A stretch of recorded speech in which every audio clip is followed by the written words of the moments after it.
Hi, my name is Juliana Lustenader. I'm a knitwear designer living in San Francisco, California, and today I'm going to show you how to knit a scalloped edge to the scallop tee, which is right in front of us. This pattern is available on Ravelry and Lovecrafts and Payhip, and it's designed by me. If you have already started your project, it should look a lot like this. This is the yoke, and I've also finished the body of the project. I went ahead and skipped to the sleeves and already worked some scallops for the sleeves so you can see what they look like when they are finished. Now, because of the stockinette used in the pattern, the scallops naturally want to curl in, but that's okay because I used an animal fiber blend and I should be able to pin these down when I block it so they lay flat. The scallops go all the way around the sleeves and the hem of the project, and they are made by using a short row technique.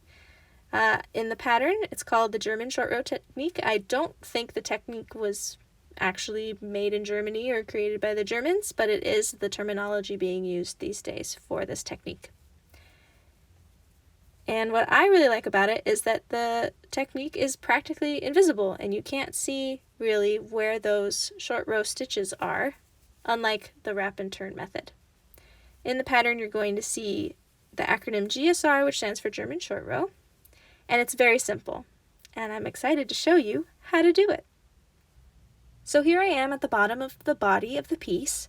I've knitted for my desired length, which is 13 inches, and I've completed all the increase rounds as written in the pattern. Here I am at the back marker. This is the beginning of our round marker, and it marks the center back of the tee. This is where the scallops start. And we can get started with our first short row. First, you knit 12 stitches from your marker, and I'm keeping the marker here so I can keep track of how many stitches I've knit. I'm going to take the marker off in a few seconds. Here, let's double check. 2, 4, 6, 8, 10, 11, and 12. Now what you're going to do is a technique called the German short row technique. How you do this is once you've knit your 12 stitches, you turn your work over as if you're knitting flat now. You then slip the last stitch worked from your left needle to your right, purlwise, like so. Then you stretch your working yarn over and behind your right hand needle. Because our next stitch is a purl stitch, it's going to go around like that. So over, behind, and around. We need our working yarn in the front to do a purl stitch. Next, we're going to purl 10 stitches back the way we came.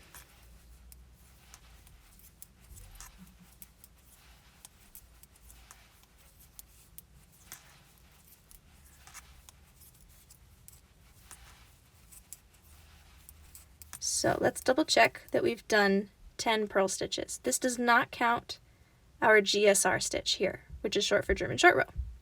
It's 2, 4, 6, 8, 10 stitches. Then the last thing we do on this row is GSR again, which means turning our work around, getting that working yarn in front, and slipping the last stitch worked over purlwise. Pull that stitch tight. It's going to stretch out and make almost like a double stitch here. Bring that working yarn behind your work. Now we're not going to purl this next short row, we're going to knit. So, short row number 2, knit 9 stitches. 1, 2, 3, 4, 5, 6, 7, 8, and 9. You'll notice that you're knitting to the stitch before the first GSR stitch you made. And what are we going to do? We're going to turn our work around and GSR again.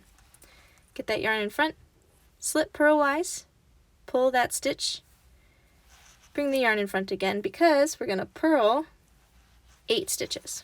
1, 2, 3, 4, 5, 6, 7, 8, which happens to be right before the GSR we did on our last wrong side. And we GSR again, flip it over, yarn in front, slip purlwise, pull tight. And for short row number 3, we're going to knit 7 stitches. 1, 2, 3, 4, 5, 6, 7. Right before the GSR on this right side. Turn again, GSR again, and now purl 6 stitches. 1, 2, 3, 4, 5, and 6. Shocker, it's the stitch before that GSR. Turn again, and GSR again. And on this short row number 4, it's going to be a little different, but it starts in a similar fashion. We're going to knit 5 this time. 2, 3, 4, and 5. Turn to GSR. Purl 4. 1, 2, 3, 4. And now instead of GSRing this last stitch like we have done in all the previous wrong side short rows, we are going to purl 2 together these double stitches that we've made in our previous short rows. And you purl them together just like that, and that, and that. So now they're not double stitches anymore. They look like our other stitches. After we've purled those GSRs together, we purl one more, which is going to get us back to our beginning of round marker. Here I'm going to take my marker off. I don't need it anymore. You can keep it on if you'd like, but it might fall off at this point. On our last short row 5, we're going to start binding off. And I highly recommend you bind off loosely, because if you bind off too tightly here, your scallop's going to be really tight and kind of pucker, and it'll be harder for you when you lay it flat and block it to make sure that that scallop fully blooms, so to speak, and can actually lay flat. We don't want to create like a bobble stitch here. We want to create enough leeway for those bind off stitches so the scallop will lay flat. I do a classic lifted bind off here. So you knit 2, try to keep it loose, and then pull the first stitch up and over the second stitch on your right hand needle. Knit 1 more, lift it over. Oops, there we go. So I've bound off 2 so far. Here's number 3, and 4, and 5, and 6, and 7. Now we've reached some GSR stitches. So as it states in the pattern, we want to knit 2 together these GSRs, a lot like how we purled 2 together those GSRs as we bind them off. So we're just knitting them together like so, loosely binding off. And that was stitch number 8. Here's number 9. Bound off. And now 10. Bound off. And 11. There we go. Make sure you get both of those strands in that double stitch when you are knitting them together. And we need to bind off 1 more for 12. And you should have a stitch on your right hand needle. And 1 little scallop. There it is. So cute. And you can make sure that you've bound off loose enough so that the stitches can really lay flat and you see that nice curve. For scallop number 2 and all future scallops, you're going to count this stitch on your right hand needle as stitch number 1 when you repeat short row number 1. So when we knitted 12 stitches to start off this scallop in short row number 1, this is stitch number 1, and this is stitch number 2.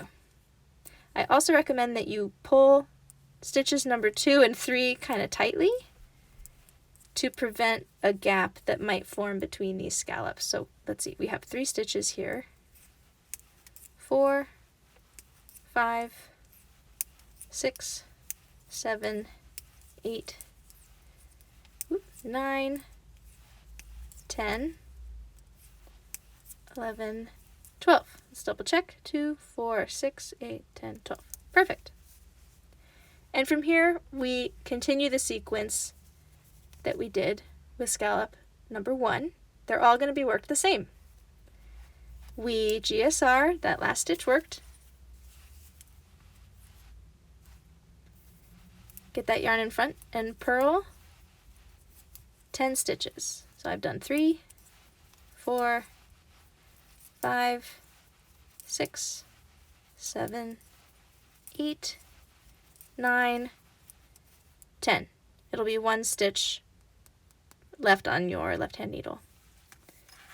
Turn your work and GSR.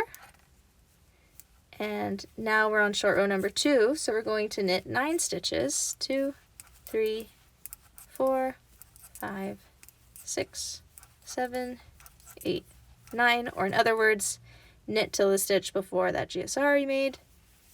Turn it around, slip, bring it in front, and purl 8 stitches. 2, 3, 4, 5, 6, 7, 8, or in other words, until the GSR that you've made previously. Turn and do it again. GSR. Now knit 7. 1, 2, 3, 4, 5, 6, 7. GSR.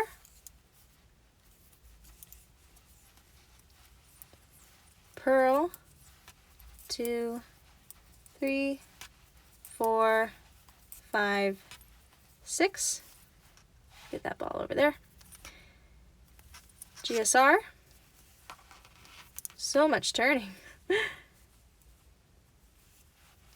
1, 2, 3, 4, 5 this time. Turn. GSR. Purl 4, 2, 3, 4, and purl 2 together these 3 GSR stitches individually. So just these 2 double stitches. We don't want to purl all of these together. That won't work out. 1 and 2 and 3, and then purl that last stitch. Turn again. And we're going to bind off 12 stitches loosely, making sure we knit 2 together the remaining GSRs as we come to them. So 1, 2, slip, slip, 2 bound off so far, 3, 4, 5, I'm keeping it really loose, 6, 7, there we go. We can just make sure that those are working out, and so far so good. And now knit 2 together these double stitches as you bind them off. 8, 9, 10, 11, keep it loose, and 12. And we have not 1 but 2 scallops. And as you can see, they're going to kind of curl a little bit, but make sure that you're not binding off so tightly that they stay curled and you can't do anything about it. Once you block the piece, as long as you have a fiber that has some animal fiber in it, whether it's wool, alpaca, kiviot, whatever you'd like, these scallops should block flat. If you're using a cotton, you're probably going to have a little bit of trouble. If you're using a linen, it might stay pretty flat, but I highly recommend you try to find a linen and alpaca blend like I have going on here with the recommended yarn for the pattern. So what I'm going to do now is I'm going to finish all the scallops all the way around the body. When I get to these side markers here, I'm just going to remove them as I come to them. Sometimes these markers might show up in the middle of your scallop. It's totally fine. You don't need them anymore. They were just here for these increases for the body, so they can go as you come to them. So here I am on my very last scallop. This was the first one that I worked in this video. And I'm on my last short row. And you'll notice in the pattern that there's a note that says on the last short row, bind off 11 stitches. So here we are with bind off number 1, keeping it nice and loose, 2, 3, 4, 5, there we go, 6, 7, knit these GSRs together as we bind them off, 8, 9, 10, and your last stitch is 11. So to prevent a big old gap between these two, I do a little trick. I take my right hand needle and I go into the first stitch of the first scallop and I pick it up, knit 1 to close it up, and then I bind it off. Like that. And I'm going to take my needles to the side, and I don't have scissors on me, else I'd cut the yarn and I'd pull it through that last loop.